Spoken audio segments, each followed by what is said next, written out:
আসসালামু আলাইকুম। হ্যালো বিয়াস, আজকে আপনাদের ড্রাগন সম্পর্কে কিছু গুণাগুণ বলবো। ড্রাগনে খেলে কী উপকারিতা।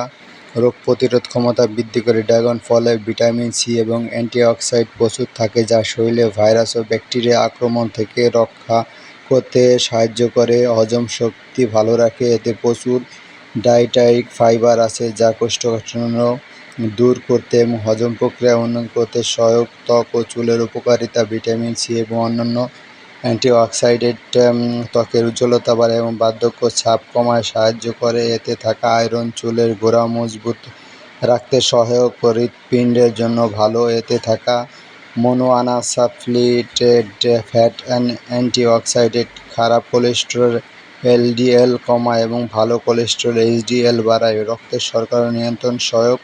এতে থাকা ফাইবার রক্তের শর্করা মাত্রা ধীরে বাড়তে সহায়ক করে এবং ডায়াবেটিস নিয়ন্ত্রণে সহায়তা করতে পারে। শরীর পানি ঘাটতি পূরণ করে। এতে প্রচুর পানি থাকা, যা গরমের দিন শরীর ঠান্ডা রাখায় সাহায্য করে। হাড় ও দাঁতের জন্য ভালো। এতে ক্যালসিয়াম ফসফরাস আছে, যা হাড় ও দাঁতের স্বাস্থ্য ভালো রাখে। এত সুন্দর সুন্দর টিপস, তাজা খবর জানতে, ফলের আরও ন্যাচারাল ফ্রুটের খবর জানতে আপনাদের এই চ্যানেলটি সাবস্ক্রাইব